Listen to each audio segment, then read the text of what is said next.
আমার স্ত্রীকে বললাম, যদি কন্যা সন্তান জন্মগ্রহণ করে তাহলে তুমি তাকে জীবিতই হত্যা করে দেবা, কারণ ওই সমাজে নারীদের কোনো মর্যাদা ছিল নাকি? নারীদের কোনো মর্যাদা ছিল না। নারীদেরকে ভোগের পণ্য বানিয়েছিল, নারীদেরকে বাজারের মধ্যে পণ্য বানিয়ে বিক্রি করা হতো। কথা বলেন ঠিক কিনা? কোরআনের সৈনিক আপনি আপনি বলছেন আল কোরআনের আলো, সংসদে জালো, আল কোরআনের রাজ কায়েম করতে হবে। আপনার সন্তানকে কোরআন শিখান নাই কেন? ও টাকা নাই এই জন্য বলছেন একটা, করছেন আর একটা। কেন?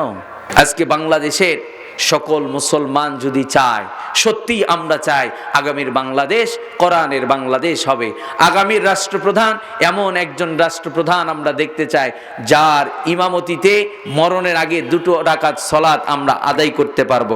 এই রকম যোগ্য একজন রাষ্ট্রপ্রধান আমরা চাই।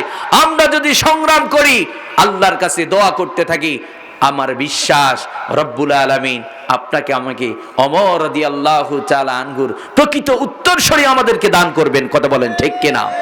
আমি আপনাদেরকে অত্যন্ত বিনয়ের সাথে বলবো, দল মত নির্বিশেষে আমরা সবাই মুসলিম, আমরা কোরআন বিজয় চাই। কোরআন ছাড়া মানুষের অধিকার কেউ দিতে পারবে না। কথা বলেন ঠিক কিনা? রব্বানা লাকাল হামদ হামদান কাসীরান তাইয়্যিবান মুবারাকান ফীহি। আমরা প্রশংসা করলাম কার?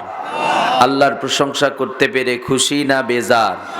কম কম না বেশি বেশি? আলহামদুলিল্লাহ, আমরা খুশি হয়েছি, কারণ আপনাকে আমাকে সুন্দর করে নির্মাণ যিনি করেছেন তিনি কে? তিনি কে? আসমান বানিয়েছেন কে? জমিন বানিয়েছেন কে? আপনাকে আমাকে সৃষ্টি করেছেন কে? আল্লাহ আপনাকে আমাকে সৃষ্টি করেছেন। কত সুন্দর করে সৃষ্টি করেছেন। কখনো কি গবেষণা করেছেন?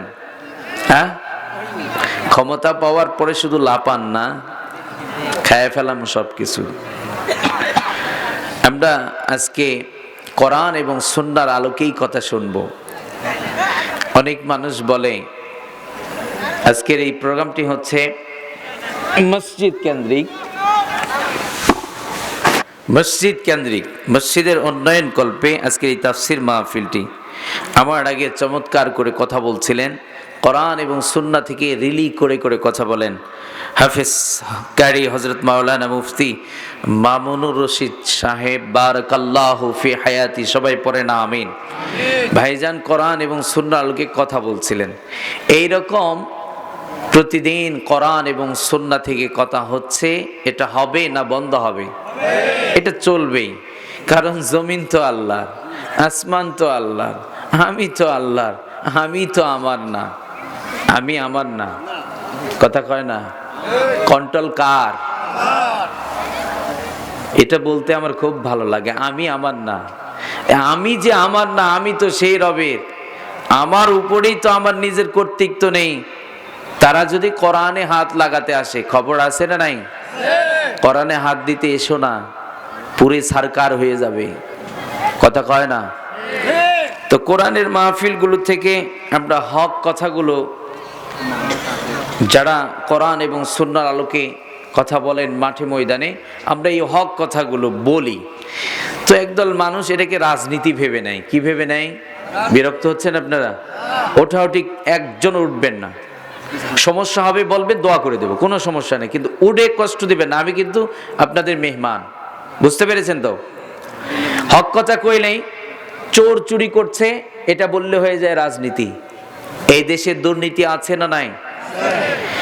আমরা তো কিছুদিন পূর্বে দেখলাম দুর্নীতিবাজের জোয়ার। কথা কয় না? দুর্নীতিবাজের জোয়ার উঠেছে, ওদের বিচার হয় না। দুর্নীতিবাজ টাকা বাহিরের দেশে পাচার করার সুযোগও পেয়ে যায়। আবার দেখা যায় দুর্নীতিবাজ বের হয়েছে রাতের অন্ধকারে, নেই উধাও। আচ্ছা, এই কথাটা যদি এখন আমি বলি, এটা কি রাজনীতি হবে? কোন দেশে বসবাস করি? হায় হায়, চুরি করছে, আমার দেশের টাকা পাচার করছে, আমার দেশকে অর্থনীতিভাবে পঙ্গু করছে, আর এই কথা বললেই নাকি রাজনীতি হয়ে যায়। ওই যেই মানুষগুলো এই কমেন্ট করে তারা এই স্টেজে উঠবে, উঠে বলবে আমার নেত্রী কি কম করছে নাকি, আমার নেত্রী সব করে দিয়েছে, আমার নেত্রী এই এই এই দিয়েছে, ভোট আমাদেরকে দেবেন না তো কারে দেবেন? ওটা কি রাজনীতি হয় না? ওইটা যে বলছে ওটা রাজনীতি হয় না? তো হুজুর যখন কোরআন এবং সুন্নাহর আলোকে, আমি হুজুর তো বলি না যে আমাকে ভোট দেবেন, আমি কি সেই কথা বলি? আওয়ামী লীগের ভাইয়েরা থাকতে পারেন, বিএনপির ভাইয়েরা থাকতে পারেন, জামাতের ভাইয়েরা থাকতে পারেন, চরমনায়ের ভাইয়েরা থাকতে পারেন, আপনাদেরকে বলছি ঠান্ডা মাথায় বোঝার চেষ্টা করুন। আপনার দল যদি কোরআনের বিরোধিতা করে তার সাথে যে মুসলিম সম্পর্ক থাকবে না।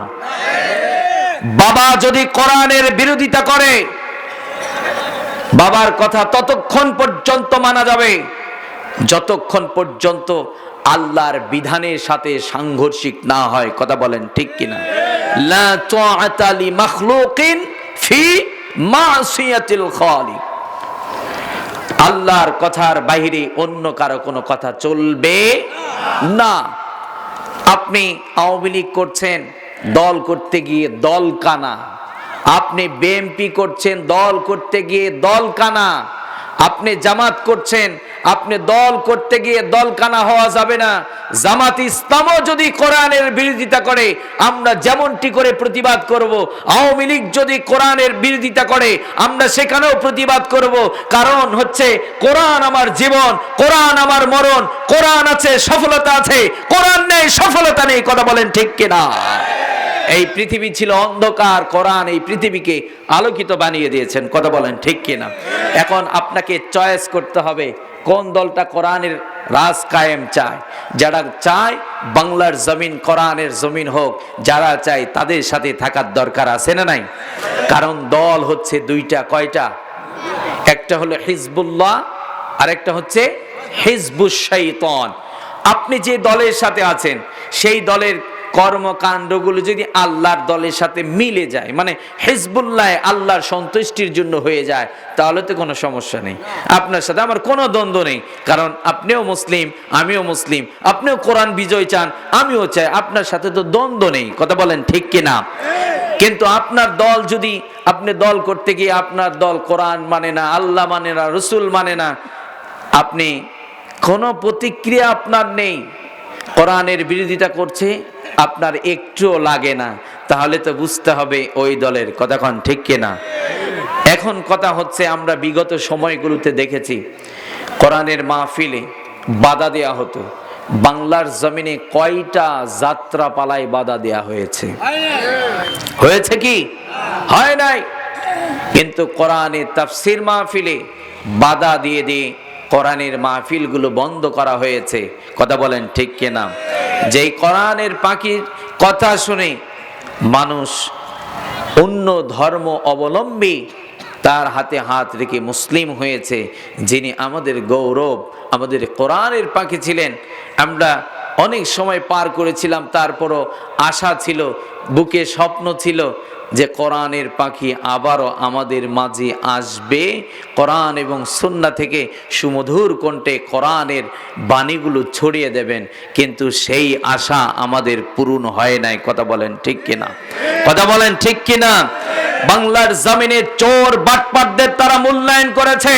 আমি আওয়ামী লীগ বুঝি না, বিএনপি বুঝি না, বিএনপিও যদি চোর বাটপারদের সাপোর্ট করে, বাংলার জমিন এমন জমিন, বাঙালি জাত হচ্ছে সেই জাত যেই জাতি ভাষার জন্য রক্ত দিয়েছে, এই ভূখণ্ড স্বাধীন করবার জন্য রক্তের নদী বইয়ে দিয়েছে। সেই দেশে সন্ত্রাসী কর্মকাণ্ড আপনি চালু করবেন, বাঙালি এটা মেনে নিতে পারে না। কথা বলেন ঠিক কিনা? এটা মেনে নেওয়া যায় না, মেনে নেওয়া যায় না। কথা বলেন ঠিক কিনা? রাজনীতি করতে হলে কোরআন এবং সুন্নাহর আলোকেই করতে হবে। কথা বলেন ঠিক কিনা? এ যাবৎ পর্যন্ত আমরা দেখেছি যারা রাজনীতি করেছে, রাজনীতির নাম কেন দিয়েছেন? ওটা রাজনীতি না, ওটা তো পেটনীতি। রাজনীতি নাম চেঞ্জ করে আপনি পেটনীতি দেন। যারা মানুষের জন্য কল্যাণে কাজ করে তারাই করে রাজনীতি। কথা বলেন ঠিক কিনা? এই জন্য প্রিয় ভাইয়ারা আমার, ভুল বোঝা যাবে না। যুবক ভাই যারা আছেন, যে যেই দলের হন না কেন, মরণ কিন্তু হবেই, যেতে কিন্তু হবেই জাগা মতো। অনেক বড় বড় নেতা ছিল, আজ নেই। এই জন্য আমরা কেউ বিভেদ করব না। আওয়ামী লীগ তো আমার ভাই, বিএনপি তো আমার ভাই।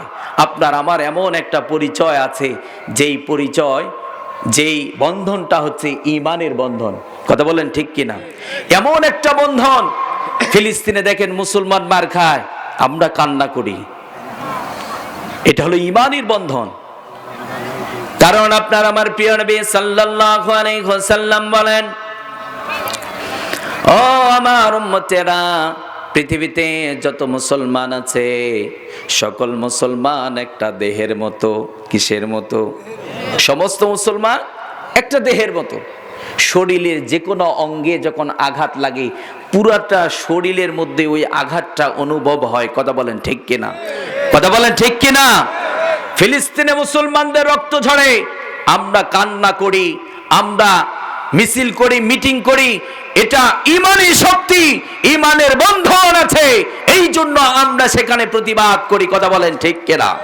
তাহলে আপনার আমার ঈমানের বন্ধন আছে। আওয়ামী লীগ আমার ভাই, বিএনপি আমার ভাই। তবে ভুল করেছেন, একজন ভুলটা ধরিয়ে দিচ্ছে, আপনি মানেন না কেন? সমস্যা কোথায়? আপনি আমি একজন আরেকজন গ্লাসের মতো হতে পারি না? গ্লাসের মতো হয়ে যাব। আওয়ামী লীগের ভাইয়েরা ভুল করেছে, আমরা বলবো ভাইজান এটা ভুল হয়েছে, ঠিক করে নেন, এই কাজটা করা ঠিক হয় নাই। বিএনপির ভাই ভুল করলে আমরা বলবো এটা ঠিক হয় না, ঠিক করে নেন। গ্লাসের সামনে যখন আপনি দাঁড়িয়েছেন, দেখবেন গ্লাস আপনাকে কমিটমেন্ট দিচ্ছে, হুজুর টুপিটা তো বাঁকা হয়েছে, ঠিক করে নেন। দাড়িগুলো আঁচড়িয়ে নেন, এলোমেলো হয়েছে। আমরা কি একজন আরেকজন এমনটি হতে পারি না? পারা যাবে? পারা যাবে তো? কারণ আপনি আমি যদি একটা প্ল্যাটফর্মে আসতে পারি, ইসলাম বিজয় হবেই হবে, হবেই হবে। কিন্তু আজকে বড় দুঃখ হচ্ছে, মুসলমান মুসলমানকে সহ্য করতে পারে না। বিজয় চাইলে দুটো কাজ করতে হবে। কয়টি কাজ? মুসলমানরা এই বিশ্ব শাসন করেছে, আজকে আমরা শাসন করছি না, আমরা শাসিত হচ্ছি। কথা বলেন ঠিক কিনা? কত জায়গায় তাফসির মাহফিল। কোরআনের রাজ কেমনে কায়েম হবে? আপনার বাড়িতে কোরআন নাই কেন? কোরআনের সৈনিক আপনি। আপনি বলছেন আল কোরআনের আলো, সংসদে জালো, আল কোরআনের রাজ কায়েম করতে হবে।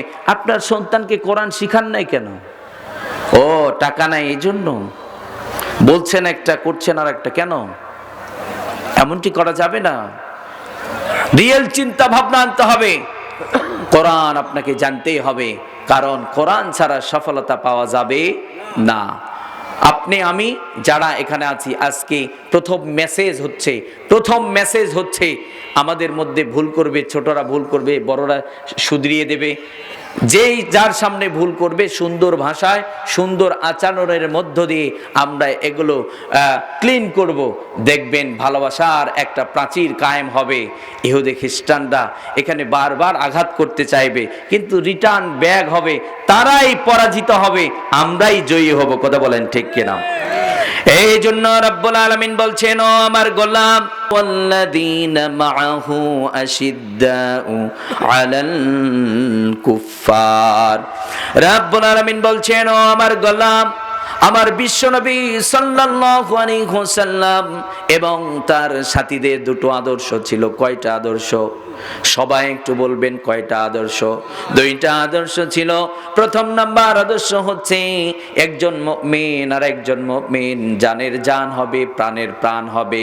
মুহাম্মদুর রাসূলুল্লাহি ওয়াল্লাযীনা মাআহু আশিদ্দাউ আলাল কুফফারি রুহামাউ বাইনাহুম। বিশ্বনবী সাল্লাল্লাহু আলাইহি ওয়াসাল্লাম এবং তার সাথীদের প্রথম নাম্বার আদর্শ হচ্ছে, একজন মুমিন আর একজন মুমিন জানের জান হবে, প্রাণের প্রাণ হবে। হওয়ার দরকার আছে না নাই? একজন মুমিন আর একজন মুমিনের যখন বন্ধু হয়ে যাবে, ইহুদি খ্রিস্টানরা সেখানে সুযোগ নিতে পারবে। কিন্তু আজকে বাস্তবতা হচ্ছে, একজন নামাজি আর একজন নামাজিকে দেখতে পারে একজন টুপিওয়ালা আর একজন টুপিওয়ালাকে দেখতে পারে না, মাদ্রাসার ছাত্র কলেজের ভাইদেরকে দেখতে পারে না, কলেজ ভার্সিটির ভাইয়েরা মাদ্রাসার ছাত্র ভাইদেরকে দেখতে পারে না। মুসলমানদের মধ্যে বিভেদ থাকা যাবে না। এই জন্য রাব্বুল আলামিন আবার বলছেন ওয়াতাসিমু বিহাবলিল্লাহি জামিআও ওয়া লা তাফাররাকু। রাব্বুল আলামিন পরামর্শ দিচ্ছেন, ও আমার গোলাম, তোমরা একটা প্ল্যাটফর্মে থাকো, আমার এই রজ্জুকে শক্ত করে ধরো, বিজয় কিন্তু তোমরাই হবা। সুবহানাল্লাহ। তাহলে প্রথম আদর্শ হচ্ছে আমরা একে অন্যের বন্ধু হয়ে থাকব। আজকে বাংলাদেশের সকল মুসলমান যদি চায়, সত্যি আমরা চাই আগামীর বাংলাদেশ কোরআনের বাংলাদেশ হবে, আগামীর রাষ্ট্রপ্রধান এমন একজন রাষ্ট্রপ্রধান আমরা দেখতে চাই যার ইমামতিতে মরণের আগে 2 রাকাত সালাত আমরা আদায় করতে পারবো। এই রকম যোগ্য একজন রাষ্ট্রপ্রধান আমরা চাই। আমরা যদি সংগ্রাম করি, আল্লাহর কাছে দোয়া করতে থাকি, আমার বিশ্বাস রব্বুল আলামিন আপনাকে আমাকে ওমর রাদিয়াল্লাহু তাআলা আনহুর প্রকৃত উত্তরসূরি আমাদেরকে দান করবেন। কথা বলেন ঠিক কিনা? কিন্তু দেখা যায় চোর বাটপার, নেতা নীতি নাই, শুধু ভোগ করে, চরিত্র ঠিক নেই। এইরকম মানুষ আছে না নাই? এইরকম মানুষ আছে না নাই? একজন ভালো মানুষ নির্বাচন করছে, ওরে ভোট দেয় না, ভোট দেয় ওরে। আছে না নাই? কারণ আমরা তো এখন নেতা নির্বাচন করি দেশের জনগণের কল্যাণে করি না, ব্যক্তি স্বার্থের জন্য নেতা নির্বাচন করি। অমুকে যদি ক্ষমতায় আসে আমারে আর ধরে কি? আছে না নাই? আছে না নাই? তাহলে প্রিয় ভাইয়েরা আমার, আমাদের প্রথম কাজ হবে আমরা একজন মুমিন আর একজন মুমিন বন্ধু হয়ে চলবো। রাজি আছি তো? আমরা দুশ্মনী করব না। বিশ্বনবী সাল্লাল্লাহু আলাইহি ওয়াসাল্লামের আদর্শ হচ্ছে তিনি দূরে ঠেলে দিতেন না, তিনি কাছে টানতেন। কি করতেন? কাছে টানতেন। দ্বিতীয় নাম্বার আদর্শ হচ্ছে বিশ্বনবী সাল্লাল্লাহু আলাইহি ওয়াসাল্লাম এবং তার সাথীদের দ্বিতীয় নাম্বার আদর্শ হচ্ছে মুমিনরা কাফেরদের সাথে কখনো আপোষ করে, কাফেরদের সাথে আপোষ করা যাবে নাকি? কিন্তু আজকে আমরা কাফেরদের সাথে আপোষ করি, আছে না নাই? বাংলার জমিনে আমরাই দেখেছি মুসলমানকে দেখতে পারে না। বিশ্বনবী সাল্লাল্লাহু আলাইহি ওয়াসাল্লামের চরিত্রের মধ্যে কালিমা লেপন করা হয়, মুসলমান ঘরে বসতে থাকতে পারে নাকি? মুসলমান প্রতিবাদ করবে, রক্ত দেবে, এটা হলো ঈমান। কথা বলেন ঠিক কিনা?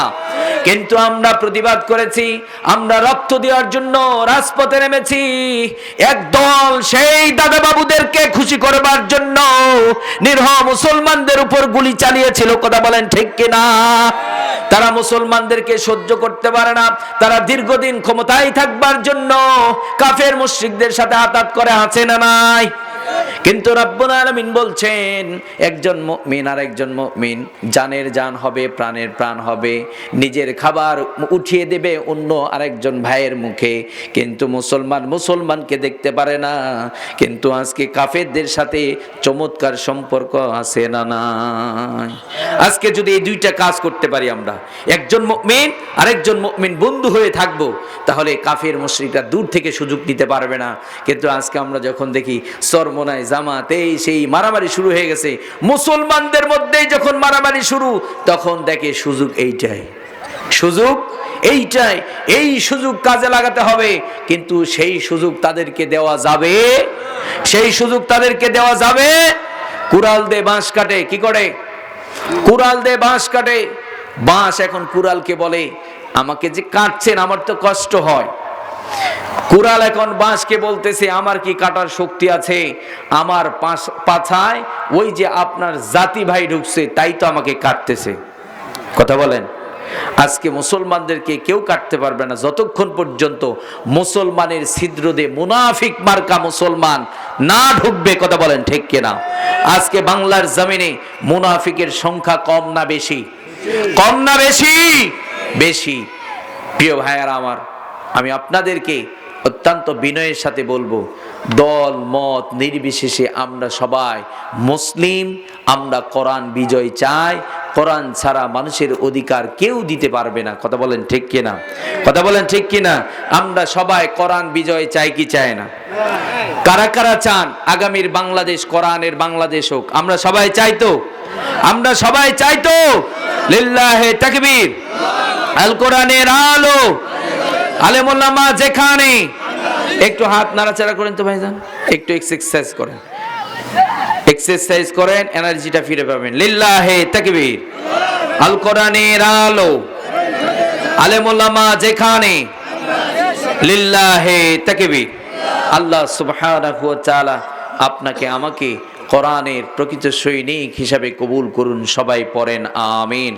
সম্মানিত ভাইয়েরা আমার, আজকে আমি একটা সাবজেক্ট নিয়ে আপনাদের সামনে আলোচনা করব। সাবজেক্টটা একটু ওপেন করে দেই।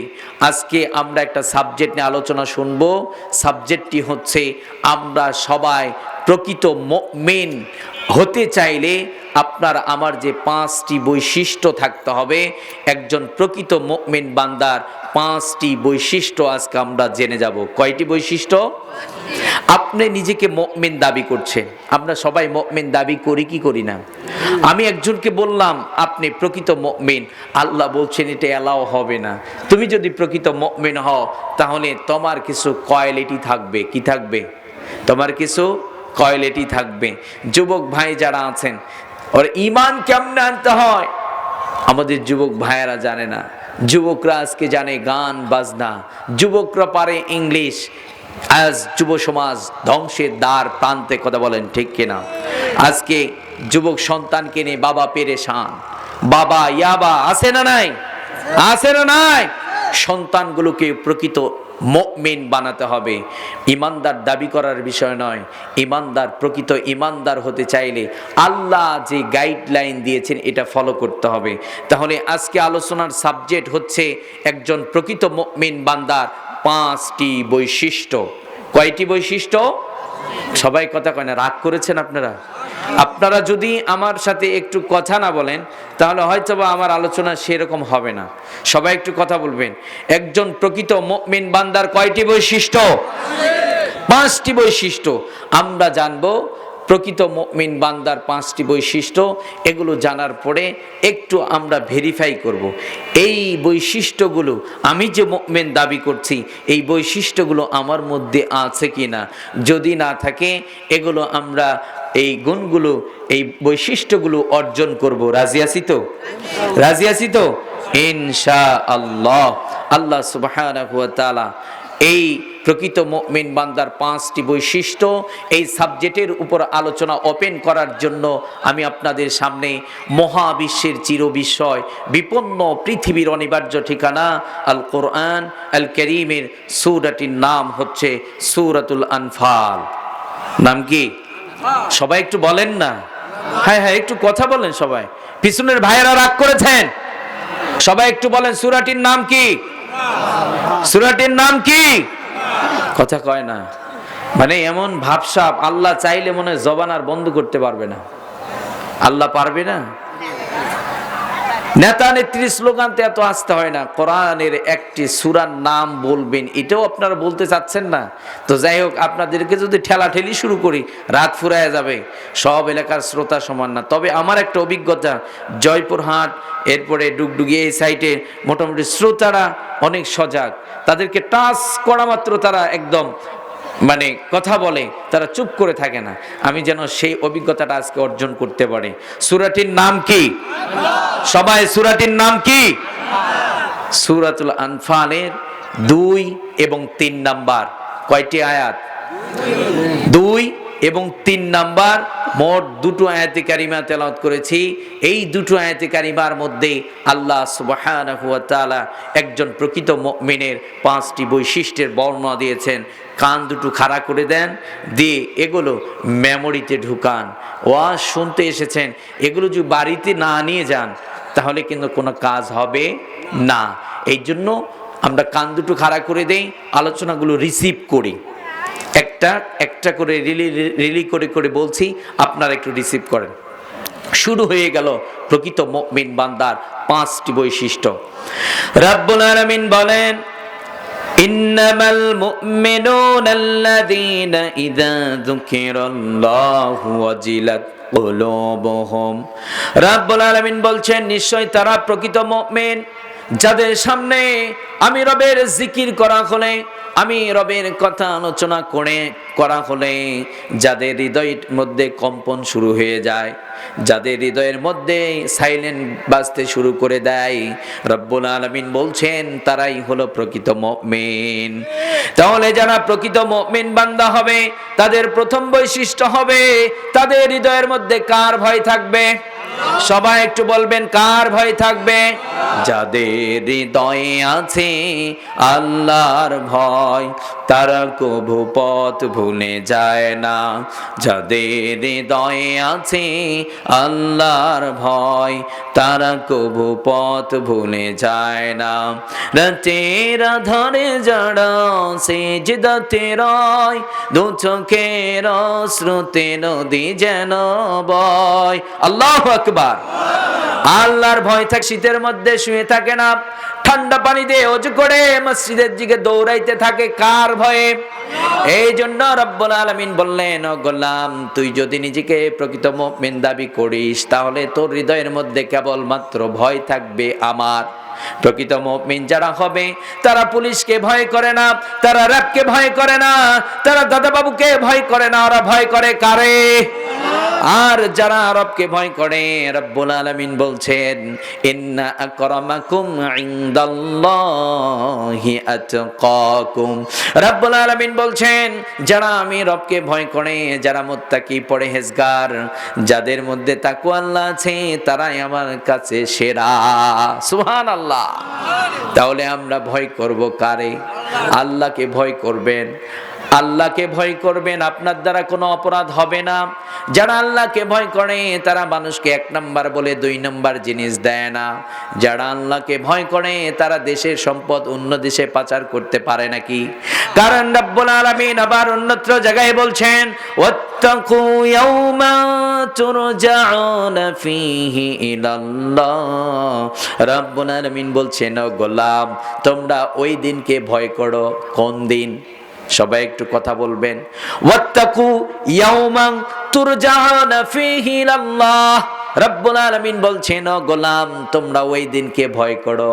ওই দিনটা কোন দিন? মুফাসসিরিনে কেরাম বলেন, ওই দিনটা হচ্ছে আখিরাতের দিবস। ওই আখিরাতের দিবসের জবাবদিহিতার ভয় ঢুকিয়ে দিলেন কে? আমরা যারা এখানে উপস্থিত হয়েছি, মা বোনেরা আলোচনা শুনছেন, মায়েদের হৃদয়ের মধ্যে যখন আখিরাতের জবাবদিহিতার ভয় থাকবে, মায়েদের দ্বারা বেপরদা হবে নাকি? আমরা যারা এখানে উপস্থিত হয়েছি, আখিরাতের জবাবদিহিতার ভয় যখন আপনার আমার মধ্যে থাকবে, তখন আপনার আমার দ্বারা কোনো অপরাধ হবে না। কথা বলেন ঠিক কিনা? কারণ আখিরাতের দিবসটা কতটা ভয়ঙ্কর হতে পারে।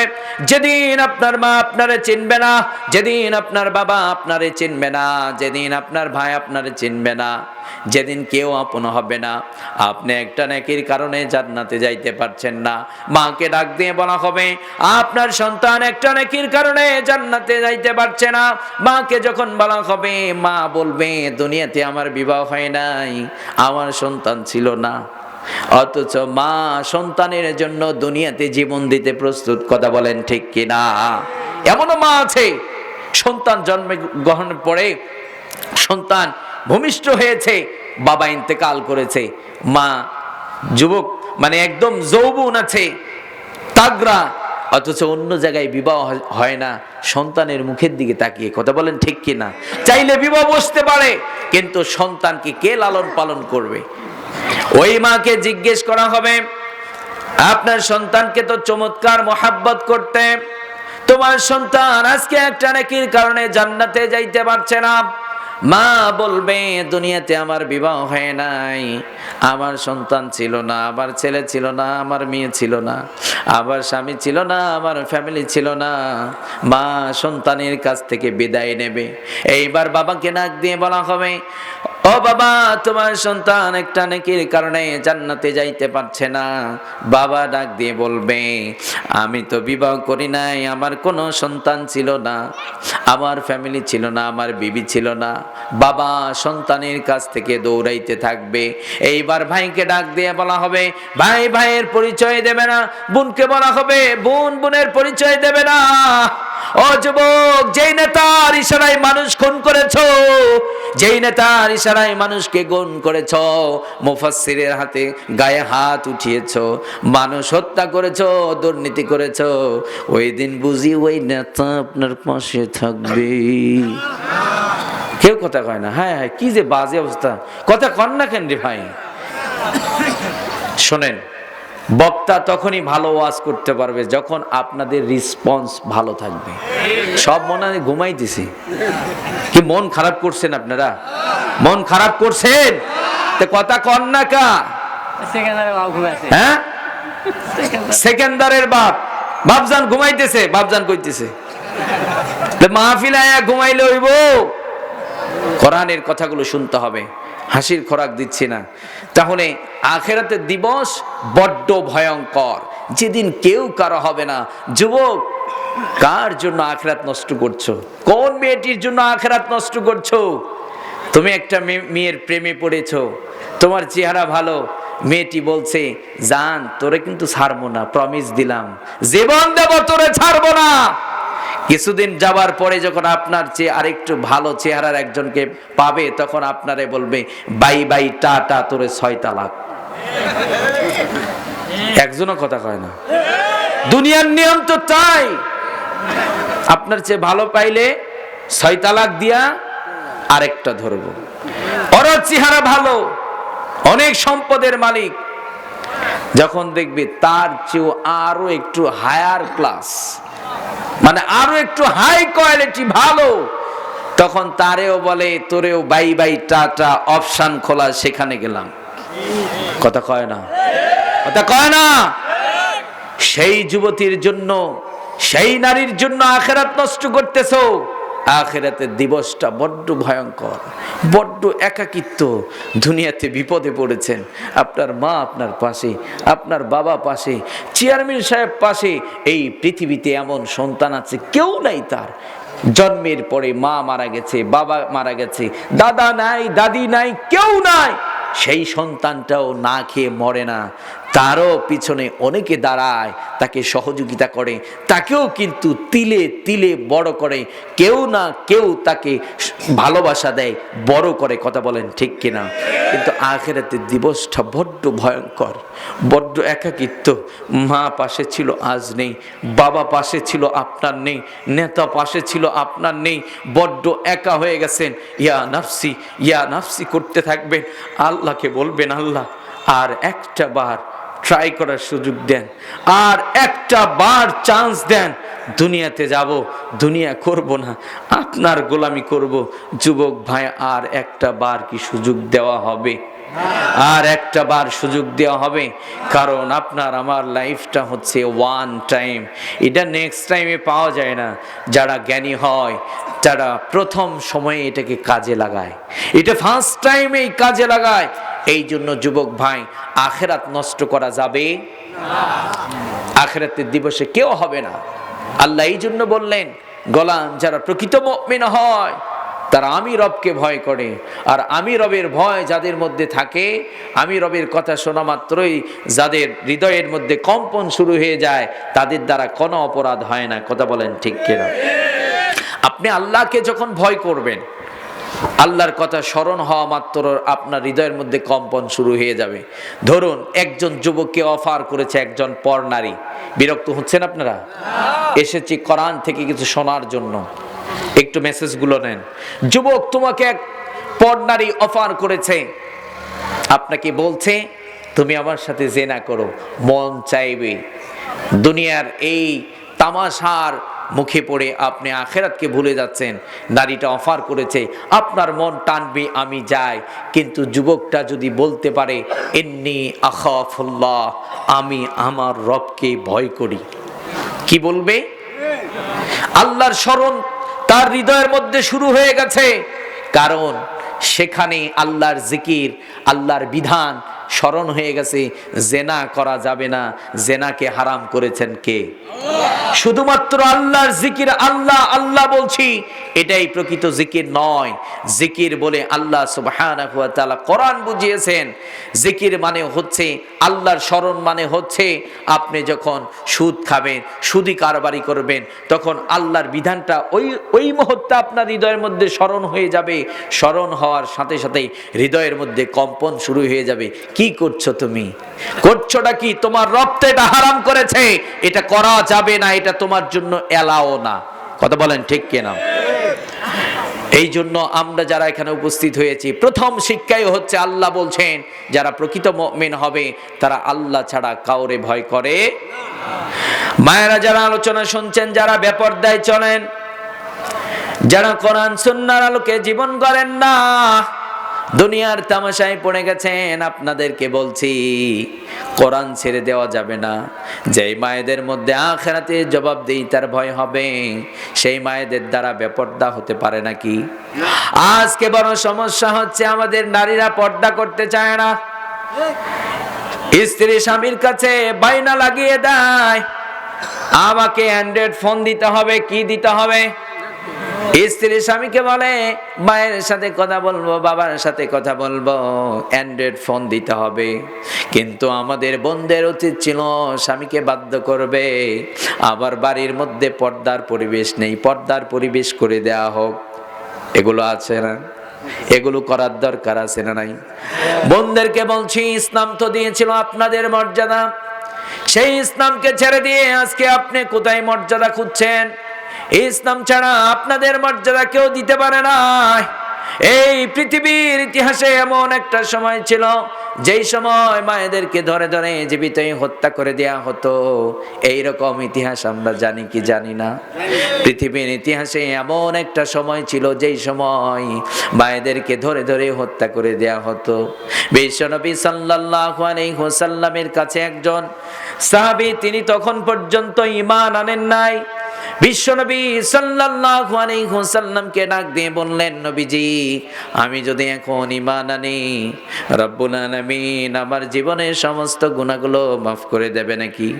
দাইয়াতুল কলবি রাদিয়াল্লাহু তাআলা আনহু বলার পরে দাইয়া ডাক দিয়ে বলছে, নবীজি, আমার লাইফে এমন একটা অপরাধ করেছি, আমার মন বলে রব্বুল আলামিন সব অপরাধগুলো যদি মাফ করে দেয়, আবার এই অপরাধটা মাফ করে দেবে না।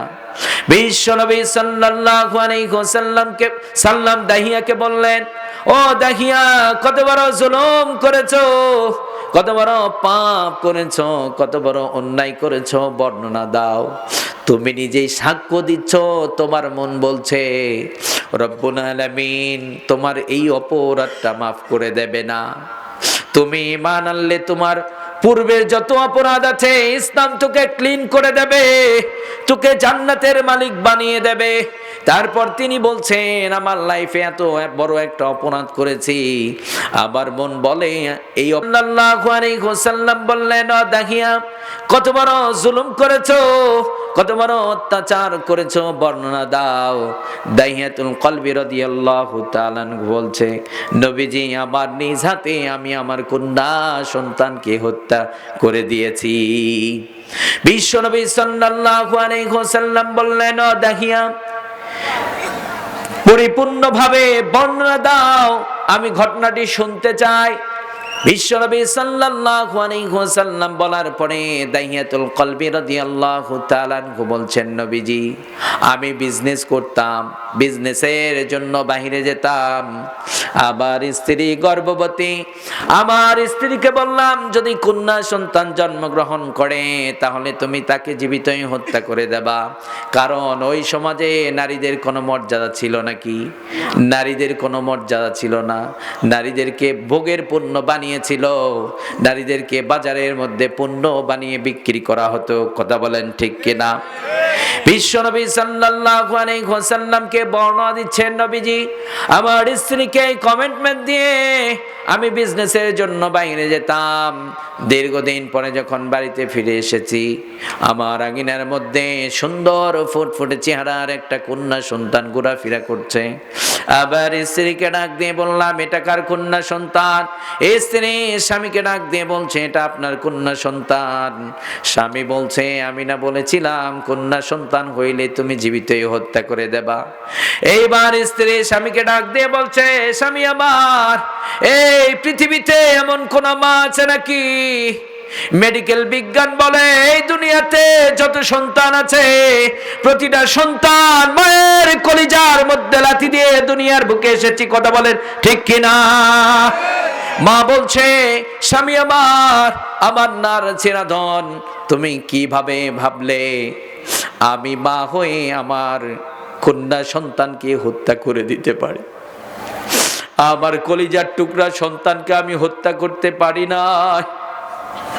দাইয়াতুল কলবি বলছে, তুমি একটা কাজ করো, কন্যা সন্তানটিকে সুন্দর করে সাজিয়ে দাও, আমরা বাবা মেয়ে মরুভূমির দিকে ঘুরতে যাব। কন্যা সন্তানটিকে নিয়ে সুন্দর করে সাজিয়ে দেয়া হলো। কন্যা সন্তানটিকে নিয়ে বাবা মরুভূমির দিকে রওনা করেছে। দীর্ঘ পথ চলার পরে বাবা নিজ হাতে গর্ত খনন করছে, গাটা ঘেমে যাচ্ছে। কন্যা সন্তানটি বাবাকে ডাক দিয়ে বলছে, বাবা কষ্ট করার দরকার নেই, চলেন আমরা বাড়িতে চলে যাই। আপনার বড্ড কষ্ট হয়, শরীরটা ঘেমে যাচ্ছে, এই গরমের মধ্যে আপনার কষ্ট করার দরকার নেই, আমরা চলেন বাড়িতে চলে যাই। শরীরের মধ্যে ভালো স্পর্শ করছে, কন্যা সন্তানটি নিজ হাতে পরিষ্কার করে দিচ্ছে। তারপরে এই চিত্রগুলো দেখে বাবা হৃদয়ের মধ্যে একটু ভালোবাসার সঞ্চার হলো না। বাবা একটা পর্যায়ে গর্ত কমপ্লিট হয়ে গেল। কন্যা সন্তানটিকে ডাক দিয়ে বললেন, ও মা, তাকিয়ে দেখো কত সুন্দর একটা গর্ত খনন করা হয়েছে। কন্যা সন্তানটি গর্তটা দেখার জন্য যখন একটু মাথাটা ঝাঁকিয়েছে, কন্যা সন্তানটি বুঝতে পারে নাই বাবা আমাকে জীবিতই হত্যা করে দেবে, কারণ এই পৃথিবীতে যত সন্তান আছে সব চাইতে মা বাবার কাছে বেশি নিরাপদ। কথা বলেন ঠিক কিনা? কন্যা সন্তানটি বুঝতে পারে নাই বাবা আমাকে হত্যা করে দেবে। গর্তটা দেখার জন্য যখন মাথাটা একটু ঝাঁকিয়েছে, বাবা কন্যা সন্তানটির গলার মধ্যে ধাক্কা দিয়ে গর্তের মধ্যে নিক্ষেপ করে দিয়েছে। গর্তের মধ্যে যখন ফেলে দেয়া হলো, কলিজা ফাটা কান্না দিয়ে বাবাকে ডাক দিয়ে বলছে, বাবা কি অপরাধ করেছি, কোন অপরাধে আমাকে হত্যা করে দিচ্ছ? আমি বুঝতে পেরেছি নারী হয়ে দুনিয়ার বুকে এসেছি, এটাই আমার অপরাধ। ও বাবা, তুমি আমাকে মেরে ফেলো না, তুমি আমাকে ছেড়ে দাও, আমি চলে যাব, দূর বহু দূর চলে যাব, কোনদিন বাবার অধিকার নিয়ে তোমার সামনে আসবো না। যেই মা নিজের জীবনের চাইতে আমাকে বেশি ভালোবেসেছে, ওই মায়ের কাছে কোনদিন যাব না। ও বাবা, তুমি আমাকে হত্যা করে দেও না, তুমি আমাকে ছেড়ে দাও, আমি দূর বহু দূর চলে যাব, কোনদিন বাবা বলে ডাক দেব না। ও বাবা, তুমি যখন আমাকে হত্যা করে দেবে, যেই মা আমাকে তিলে তিলে বড় করেছে, বাড়িতে যখন তুমি একা ফিরে যাবে, আমার মা সেই বাচ্চা হারা মুরগিটার মতো ছটপট করবে আর কান্না। ও বাবা, আমার মাকে তুমি কি বুঝ দেবে? ও বাবা, তুমি আমাকে ছেড়ে দাও, কোনদিন বাবা বলে ডাক দেব না, কোনদিন বাবার অধিকার নিয়ে তোমার সামনে আসবো না। ও বাবা, তুমি আমাকে ছেড়ে দাও, আমি দূর বহু দূর চলে যাব। আপনার আমার প্রিয় নবী ঘটনাটি শুনছেন আর কান্না করছেন। বিশ্ব নবী সাল্লাল্লাহু আলাইহি ওয়াসাল্লাম বললেন, ও দেখিয়া তারপরে তুমি কি করেছো বর্ণনা দাও। বিশ্ব নবী সাল্লাল্লাহু আলাইহি ওয়াসাল্লাম বলার পরে দাইয়াতুল কলবি রাদিয়াল্লাহু তাআলা বলছেন, নবীজি এই কথাগুলো শোনার পরেও আমার হৃদয়ের মধ্যে একটু ভালোবাসার সঞ্চার হয় না। বিশ্বনবী সাল্লাল্লাহু আলাইহি ওয়াসাল্লাম কে বলছেন, নবীজি এই কথাগুলো শোনার পরেও একটু দয়া ভালোবাসার সঞ্চার হয় নাই। একটা পর্যায়ে একটা চাক্কা পাথর হাতে নিয়েছি, কলিজার টুকরা কন্যা সন্তানটির কলিজা বরাবর যখন আঘাত করে দিয়েছি, বাবা বলে এমন একটা চিৎকার দিয়েছে, নবীজি ওই বাবা চিৎকার আমার কানের মধ্যে বাজে। আমার মন বলে রব্বুল আলামিন আমার জীবনের সমস্ত গুনাহগুলো মাফ করে দেবে, কিন্তু এই মারাত্মক জুলুমটা রব্বুল আলামিন মাফ করে দেবে না। বিশ্বনবী সাল্লাল্লাহু আলাইহি ওয়াসাল্লাম দাহিয়াকে বললেন, ও দাহিয়া, অনেক বড় জুলুম করেছো, পাপ করেছো, তুমি তো ঈমান আনো না। ঈমান আনো, রব্বুল আলামিন তোর জীবনের সমস্ত গুনাহ মাফ করে দেবে। মা, আপনাদেরকে বলছি, এই হিস্ট্রি থেকে আপনাদের জন্য শিক্ষা হচ্ছে, ইসলাম তো দিয়েছে আপনাদের মর্যাদা। এই পৃথিবীতে আপনাদেরকে জীবিত হত্যা করে দেয়া হতো, কিন্তু ইসলাম মায়েদের মর্যাদা দিয়েছে। আপনার আবার প্রিয় নবী সাল্লাল্লাহু আলাইহি ওয়াসাল্লাম সুন্দর করে ঘোষণা করে দিলেন, যার একটা কন্যা সন্তান তার একটা জান্নাত, যার দুইটা কন্যা সন্তান তার দুইটা জান্নাত, যার তিনটা কন্যা সন্তান তার তিনটা জান্নাত। ওই সময় মায়েদেরকে জীবিত হত্যা করে দেয়া হতো, কিন্তু ইসলাম মায়েদের মর্যাদা দিয়েছে। মা, আপনাদেরকে বলছি, এই দুনিয়ার মোহে পড়ে পর্দা ছাড়া যাবে না, এই দুনিয়ার মোহে পড়ে কোরআন এবং সুন্নাহ ছেড়ে দেওয়া যাবে না। আপনার সৌন্দর্য কিন্তু বেশি দিন টিকবে না। যখন 30 বছর 40 বছর বয়স হয়ে যাবে, আপনার এই যৌবন তাগড়া যৌবন আর থাকবে নাকি? এই জন্য আমরা যারা এখানে উপস্থিত হয়েছি, যাদের স্ত্রী আছে, স্ত্রীদের পর্দা করাবো রাজি আছি না নাই? কন্যা সন্তান যাদের আছে, আমরা পর্দা করাবো রাজি আছি না নাই? কারণ কেন পর্দা করাবেন না? মায়েদের পেটটাকে রব্বুল আলামিন খুনি বানিয়ে দিয়েছে। কি বানিয়ে দিয়েছে? মায়েদের যত যত্ন নেবে, আবারও এই মায়েদের পেট থেকে আল্লামা সাইদি এই দুনিয়াতে আসবে। কথা বলেন ঠিক কিনা? আপনারা যদি মায়েদের যত্ন না নিতে পারেন, আমি মাঝে মধ্যে একটা এক্সাম্পল দেই। বাজার থেকে শখ করে আম গাছ কিনেছেন, কি কিনেছেন? বাজার থেকে শখ করে আম গাছ কিনেছেন, পরিচর্যা করছেন। তো আম গাছ যখন আপনি কিনলেন, কেনার সময় যিনি বেচতেছেন উনি আপনাকে বলেছে, ভাই এই গাছের আম কিন্তু মিষ্টি হবে না, টক হবে। কি হবে? বিরক্ত হচ্ছেন ভাইজান? আর অল্প সময়, 12টা পার আমি কোথাও করি না, এখানেও বিকল্প কোনো কিছু হবে না। 12টার পরে কথা আমি নিজেই বলতে পারি না। আর অল্প কিছু সময় দেওয়া যাবে তো? বাজার থেকে আম গাছ কিনেছেন, আপনি জানেন এই গাছ যখন আম দেবে তখন আম মিষ্টি হবে না, টক হবে। কি হবে? টক হবে। জানার পরেও আপনি কি করছেন? আপনি পরিচর্যা করছেন, নিয়মিত পানি দিচ্ছেন, সার দিচ্ছেন, এরপরে ওষুধ দিচ্ছেন।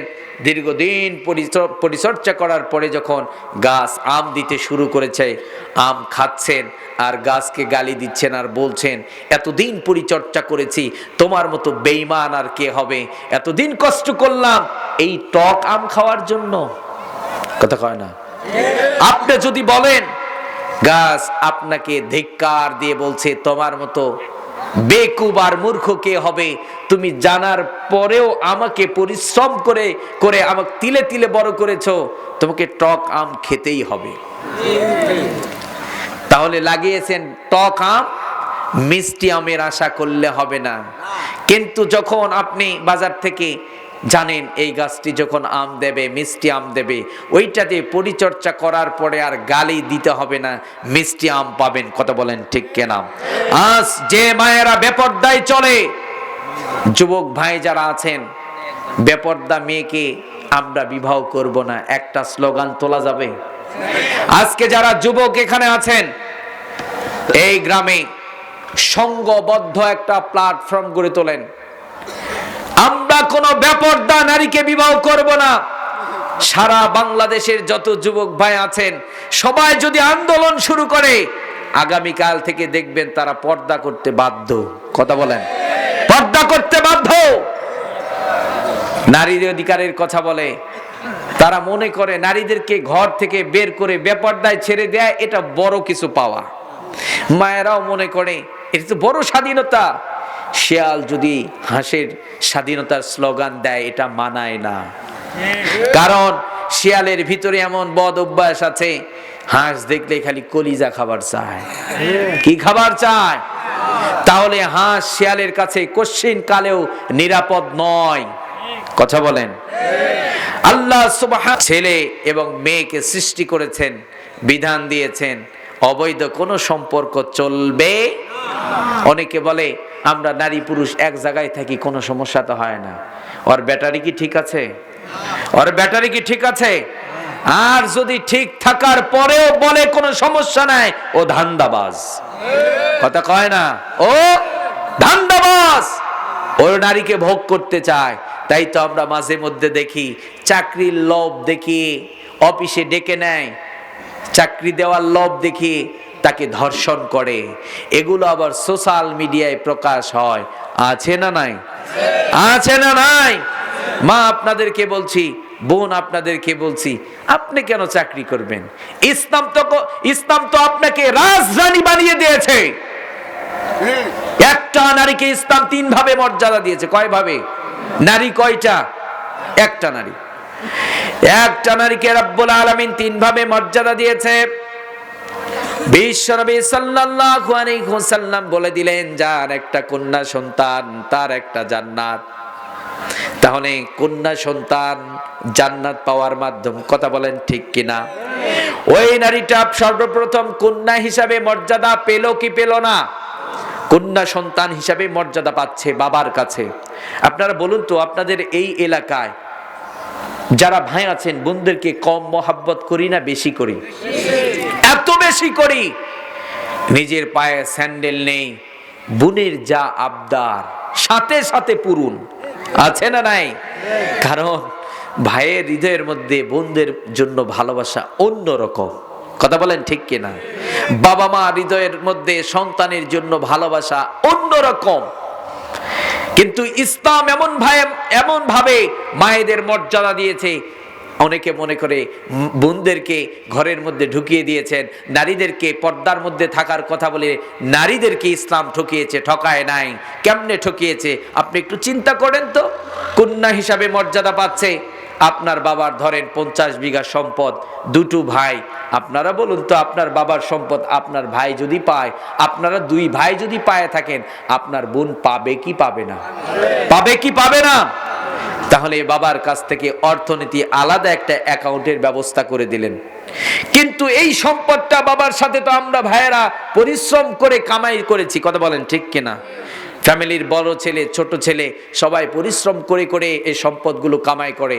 আপনারা বলুন তো, আপনারা কি কখনো আপনাদের বোনদেরকে বলেছেন বাবার সম্পদ মাংনা বসে থেকে তুমি ভাগ নেবা, চলো তুমি একটু মাঠে খাটো? বলেছেন কেউ? না। ইসলাম নারীদের কি পরিমাণ মর্যাদা দিয়েছে। ভাই যখন দেখে বোনটো বেপরদায় চলে, বাইরে ঘোরাফেরা করে, ভাই একটু চোখ রাঙানি দিলেই বোনটা সাথে সাথে বাড়ির মধ্যে প্রবেশ করে। কতক্ষণ? ওই নারীটাও বোঝে আমার সুরক্ষিত স্থান হচ্ছে আমার ফ্যামিলি।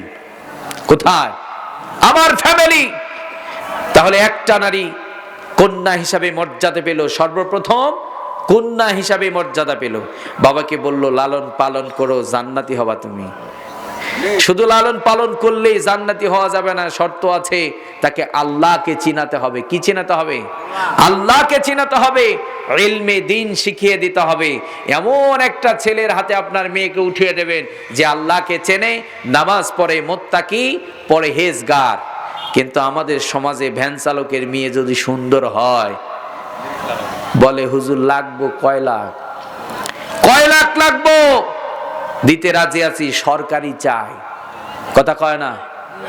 যুবকরা কয় হুজুর কষ্ট তো ওই জায়গায়, পড়াশোনা করতে করতে মাথার ছাল উঠে গেল হুজুর, খালু মামা নাই, চাকরিও নাই, সুন্দর বউ কপালে নাই। কথা কয় না? এটা কি বাস্তবতা না? আজ বাংলাদেশে কি যোগ্যতার ভিত্তিতে চাকরি হয়? হ্যাঁ, খালু মামা থাকলে চাকরি হয়, তাছাড়া হয় না। কিন্তু আমাদের উচিত ছিল, যদি আপনার কন্যা সন্তান দ্বারা আপনি জান্নাত পেতে চান, তাহলে তাকে কোরআন এবং সুন্নাহ শিখিয়ে দিতে হবে। এমন একটা ছেলের হাতে আপনার মেয়েকে উঠিয়ে দিতে হবে যে আল্লাহকে চেনে, কোরআন এবং সুন্নাহ দিয়ে জীবন গড়ে। তাকে যদি আপনার মেয়েটা তার হাতে উঠিয়ে দিতে পারেন, তাহলে আপনি জান্নাতি হতে পারবেন। সুবহানাল্লাহ কয় না? তাহলে যাদের মেয়ে আছে, আমরা আগামীকাল থেকে শুধু টাকা খুঁজবো না, বিবাহের কথাবার্তা চলছে, দেখবেন দিনদারি, কি দেখবেন? দিনদার দেখবেন।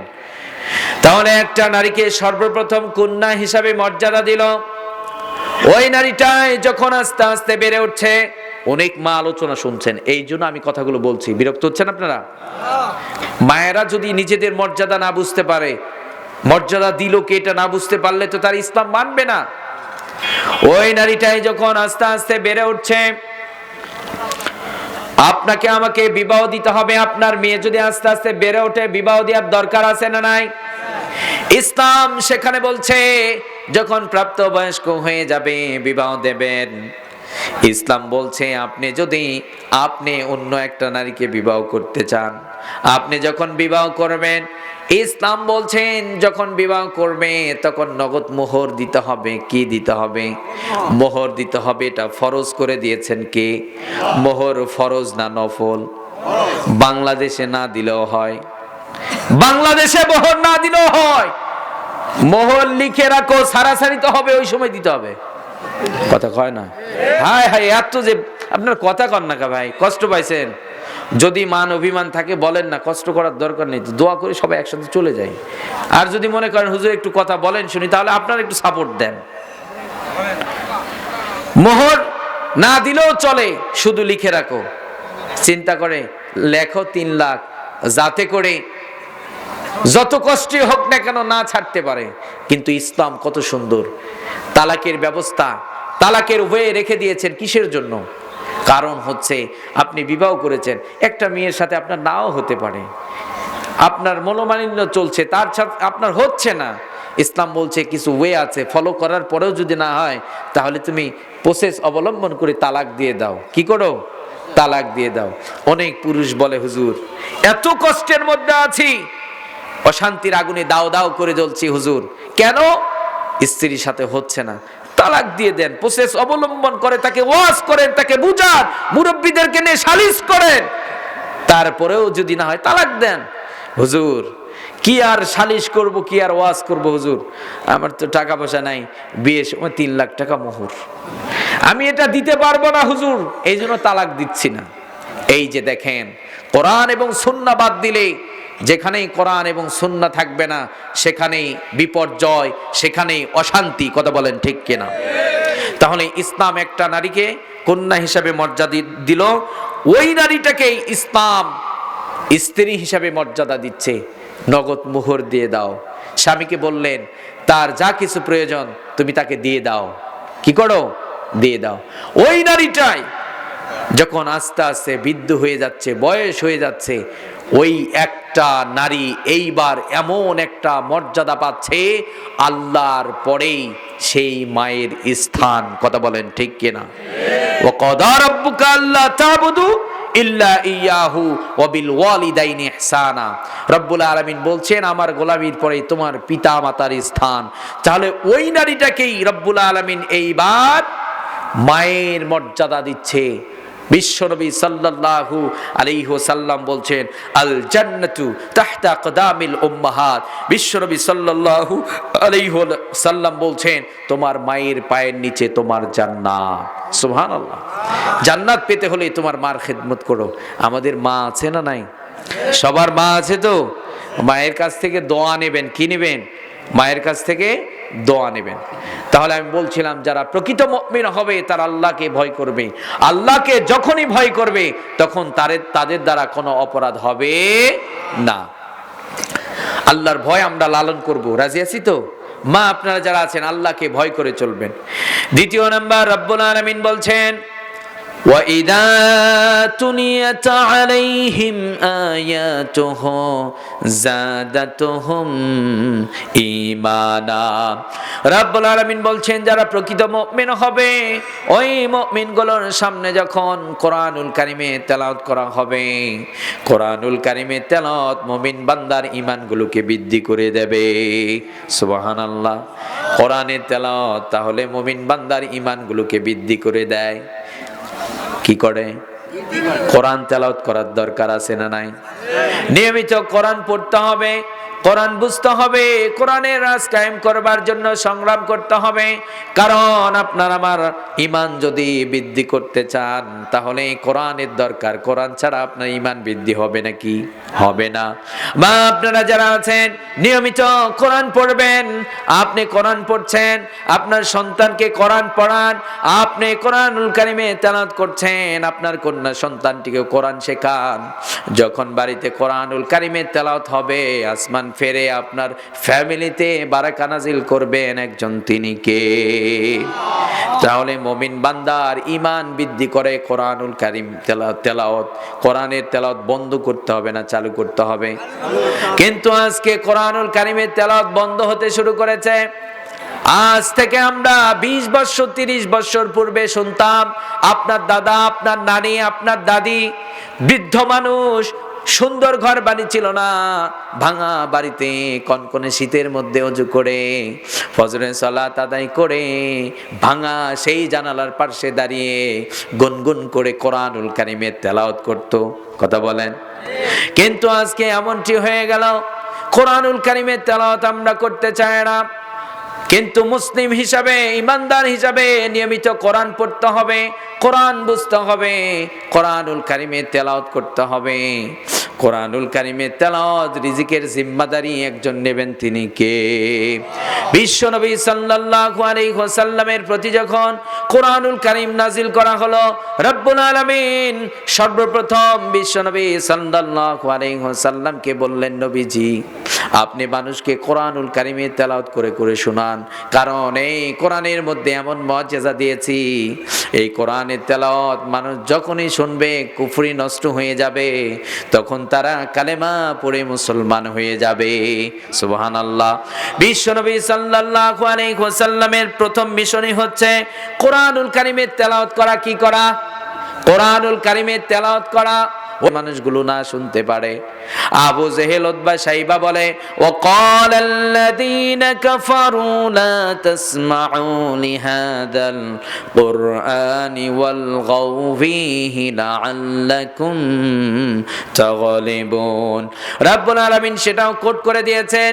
বিশ্বনবী সাল্লাল্লাহু আলাইহি ওয়াসাল্লাম যখন কোরআনুল কারীমের তেলাওয়াত করতেন, আবু জেহেল, উতবা, শাইবা বলে, তোমরা সেখানে যাও, হাততালি দাও, শীষ দাও, যাতে করে সমাজের মানুষ কোরআন না শুনতে পারে। কোরআন কি বন্ধ করতে পারবে নাকি? আবু জেহেল, উতবা, শাইবা কোরআন বন্ধ করতে পেরেছিল নাকি? তারা অনেক প্রচেষ্টা চালানোর পরে কোরআন বন্ধ করতে পারে নাই। ইয়ামান দেশ থেকে জামাত নামক জাদুকরকে ভাড়া করা হলো।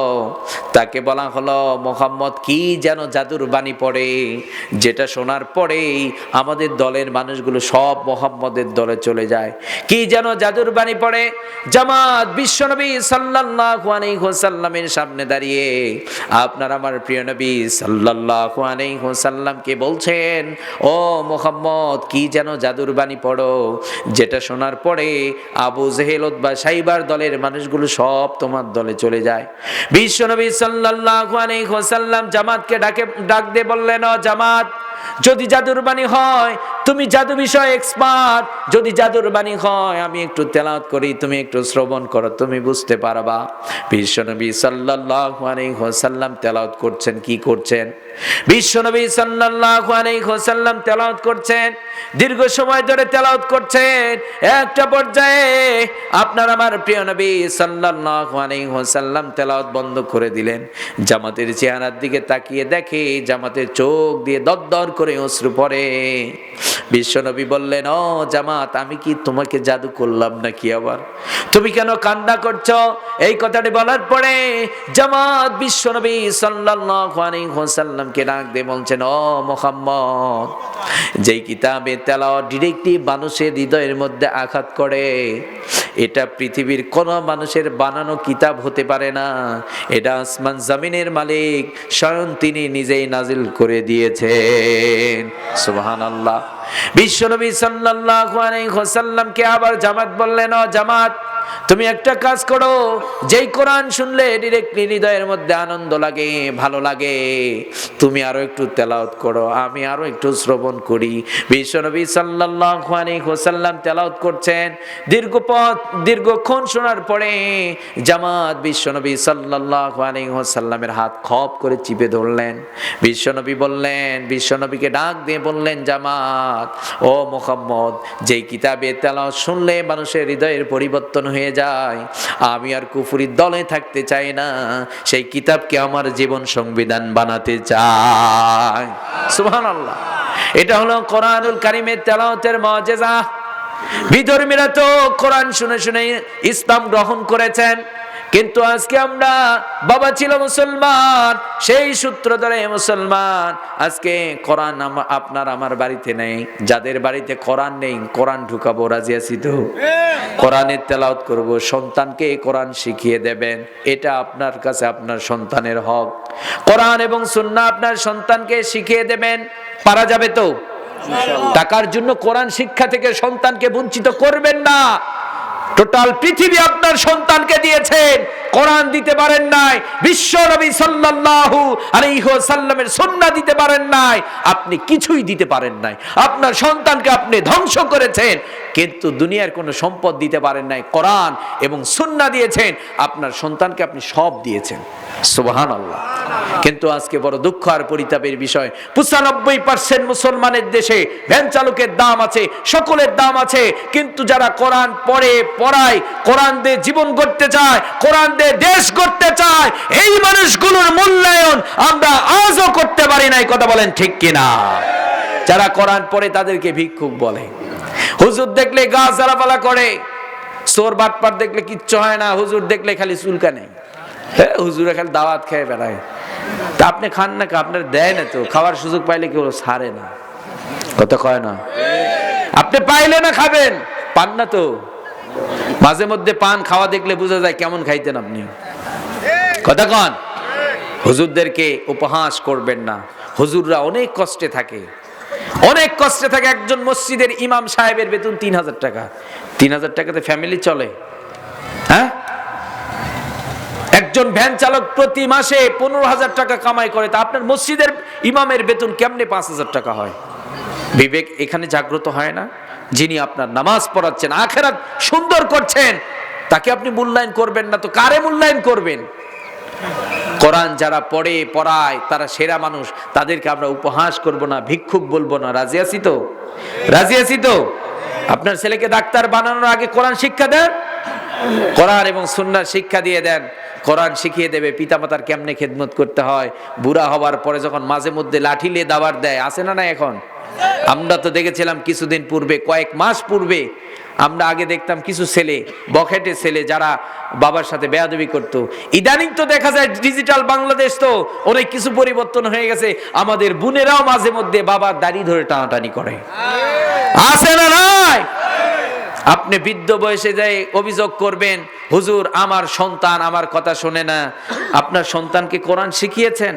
কোরআন এবং সুন্নাহ যদি শিখাতেন, কোরআন এবং সুন্নাহ আপনার সন্তানকে শিখিয়ে দিত পিতামাতার কেমনে খেদমত করতে হয়। কথা বলেন ঠিক কিনা? তাহলে কোরআনের তেলাওয়াত। দ্বিতীয় নাম্বার, মুমিন বান্দার ঈমান বৃদ্ধি করে কোরআনের তেলাওয়াত। তাহলে জীবন যাবে, কোরআন বন্ধ করা যাবে। কোরআন পার্লামেন্টে নিতে হবে। রাজি আছি না নাই? কোরআন দিয়ে যদি রাষ্ট্র পরিচালিত হতো, তাহলে আজ এই সমস্যাগুলো যেগুলো তৈরি হচ্ছে, মানুষের অধিকার হরণ হচ্ছে, আজ জেরা বন্ধ হচ্ছে না, চুরি বন্ধ হচ্ছে না। একজন চোরের যদি কোরআন দিয়ে হাত কাটা হতো, তাহলে আর দ্বিতীয়বার কেউ চুরি করার সুযোগ পেত না। কথা বলেন ঠিক কিনা? তাহলে দ্বিতীয় নাম্বার কি গেল? কোরআনের তেলাওয়াত মুমিন বান্দার ঈমান বৃদ্ধি করে। তৃতীয় নাম্বার বৈশিষ্ট্য হচ্ছে যারা প্রকৃত মুমিন হবে, ওয়া আলা রাব্বিহিম ইয়াতাওয়াক্কালুন। রাব্বুল আলামিন বলছেন যারা প্রকৃত মুমিন হবে তারা কেবলমাত্র আমি রবের প্রতি তারা তাওয়াক্কুল করে। কি করে? আমরা তো নিজেদেরকে মুমিন দাবি করছি, আমরা তো তাওয়াক্কুল করি সম্পদের উপরে। কথা বলেন ঠিক কিনা? আমি যদি আজকে বিজনেস না করতাম তাহলে খেতে পারতাম না, কিন্তু আপনারে খাওয়াই কে? আপনাকে রিজিক দেন কে? প্রকৃত মুমিন যারা হবে তারা কশিন কালেও জমিনের উপর আস্থা রাখতে পারে না, তাওয়াক্কুল করতে পারে না। তারা জীবন যাবে কিন্তু তাওয়াক্কুল করবে কার প্রতি? সেই মুমিন বান্দা বলবে জমিন আমারে খাওয়ায় না, বিজনেস আমারে খাওয়ায় না, আমার রব আমারে খাওয়ায়, বিজনেসের মাধ্যমে আমারে খাওয়ায়। সুবহানাল্লাহ। মাঝে মধ্যে আমরা দেখতাম সুন্দর ধান হয়েছে, খেতে ধান হয়েছে, আপনি পরিকল্পনা করছেন কিছু কামলা নিয়ে ধানটা সুন্দর করে কেটে বাড়িতে উঠাবেন, রাতের মধ্যে এমন বৃষ্টি ধানের খোঁজ নেই। হয় না মাঝে মধ্যে এরকম? হয়েছে কি হয় নাই? ক্ষমতা যদি আপনার থাকতো এই 4 মাস 5 মাস পরিশ্রম করে ধান যে লাগিয়েছেন, ধান সুন্দর হয়েছে, এখন কাটবেন আর ঘরে তুলবেন, ক্ষমতা তো নাই আপনার। যদি ক্ষমতা থাকতো, কর্তৃত্ব থাকতো, তাহলে আমরা অনেক সময় দেখতাম সেই বিভিন্ন অঞ্চলে বৃষ্টির পানিতে ধান পানির নিচে তলিয়ে যায়, সে আর ফসলটা সুন্দর করে উঠাতে পারে না। তাহলে জমিন আপনারে আমারে খাওয়ায় না, খাওয়ায় কে? তাহলে মুমিন যারা হয় তারা তাওয়াক্কুল করে কার প্রতি? আল্লাহর প্রতি। আবার রব্বুল আলামিন বলছেন ওয়া মাইয়াতাওয়াক্কাল আলাল্লাহি ফাহুয়া হাসবু। যারা রব্বুল আলামিনের প্রতি তাওয়াক্কুল করে, রব্বুল আলামিন বলছেন আমি রব তার জন্য যথেষ্ট হয়ে যায়। সুবহানাল্লাহ। আল্লাহ যদি কার হয়ে যায়? আপনার যদি আল্লাহ হয়ে যায়, আপনার যদি আল্লাহ হয়ে যায়, তাহলে আর কিছু লাগবে নাকি? আমার যা কিছু প্রয়োজন আমার রব আসমান থেকে সুন্দরভাবে ফয়সালা করে দেবে। সুবহানাল্লাহ। তাহলে প্রকৃত মুমিন বান্দা যারা হবে তারা আল্লাহর প্রতি তাওয়াক্কুল করে। কিন্তু কি যে বড্ড একটা সমস্যা, কি যে আমাদের চেতনা, আমরা মুমিন দাবি করছি, আমরা মুসলিম দাবি করছি, আমরা আল্লাহর প্রতি তাওয়াক্কুল করি না, আমরা আল্লাহকে ভয় করি না, আমরা মানুষকে ভয় করে আমরা কত কি করে ফেলছি। অন্যায় করছে, ক্ষমতা আছে, বলা যাবে না, অথচ গজব আসার জন্য অন্যায় হবে, জুলুম হবে, প্রতিবাদ করবেন না, ওই জমিনের মানুষ দোয়া করবে, আল্লাহ কবুল করবে না। এগুলো সহ্য করছেন আপনি, আল্লাহর বিধান মানছেন না। তাহলে প্রিয় ভাইয়েরা আমার, তৃতীয় নাম্বার বৈশিষ্ট্য হচ্ছে আমরা তাওয়াক্কুল করব কার প্রতি? আল্লাহর প্রতি। চতুর্থ নাম্বার বৈশিষ্ট্য হচ্ছে রব্বুল আলামিন বলছেন আল্লাযীনা ইউকিমুনাস সালাতা ওয়া মিম্মা রাযাকনাহুম ইউনফিকুন। রব্বুল আলামিন বলছেন ও গোলাম, যারা প্রকৃত মুমিন হবে, আল্লাযীনা ইউকিমুনাস সালাতা ওয়া মিম্মা রাযাকনাহুম ইউনফিকুন। রব্বুল আলামিন বলছেন যারা প্রকৃত মুমিন হয় তারা নামাজ কায়েম করে। কি করে? তারা নামাজ কায়েম করে দেয়। আমরা নামাজ কায়েম করব, রাজি আছি না নাই? যখন নামাজ কায়েম হয়ে যাবে, বিজনেসম্যান নামাজে রক্ত হয়ে যাবে, বিজনেস বন্ধ করে দিয়ে নামাজে দৌড়াবে। নামাজের রক্ত আছে না নাই?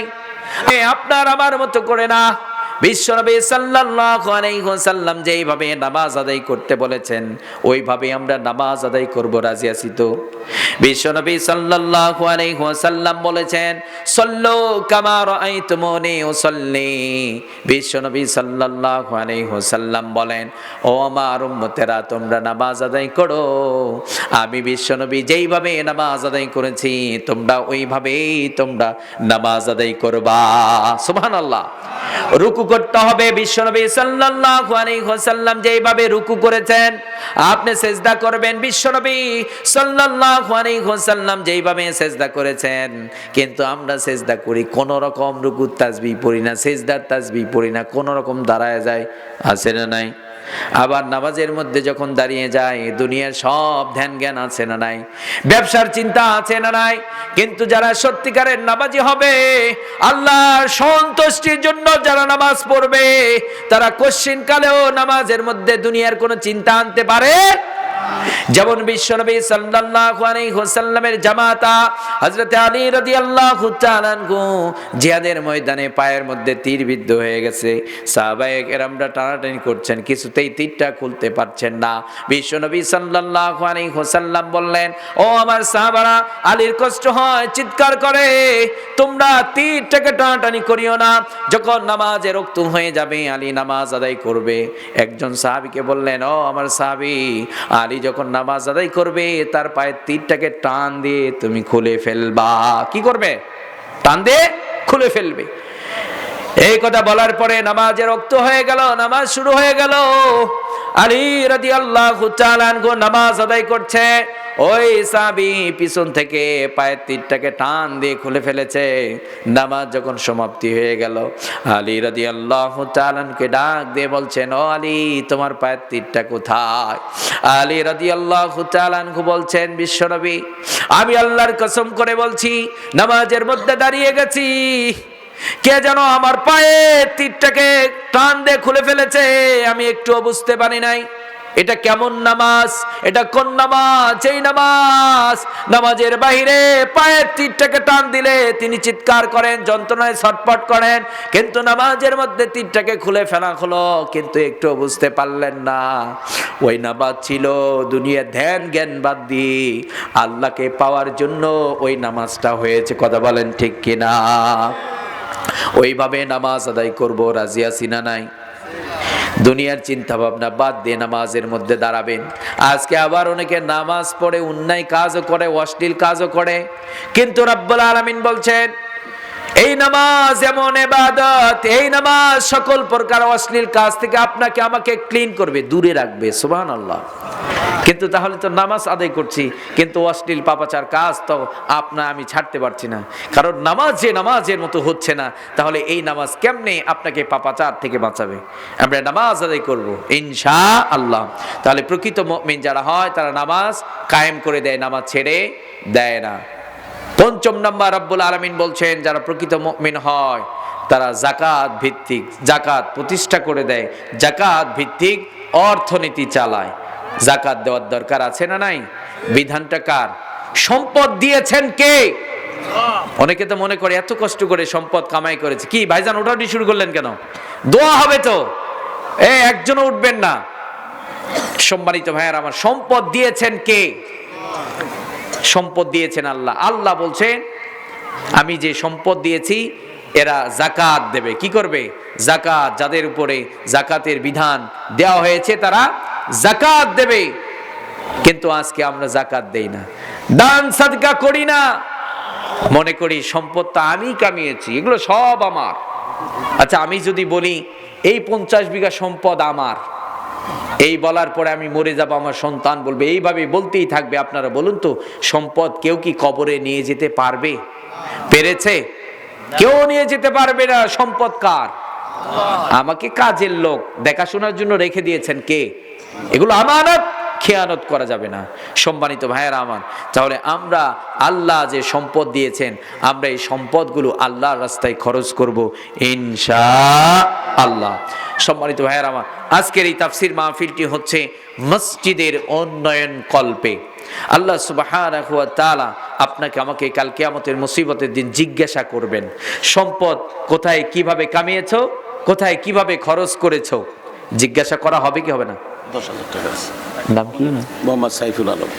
মোহাম্মদ সাইফুল আলম আজকের মাহফিলের প্রধান অতিথি সাইফুল আলম ভাই 10,000 টাকা দিয়েছেন। লিল্লাহে তাকবীর, লিল্লাহে তাকবীর।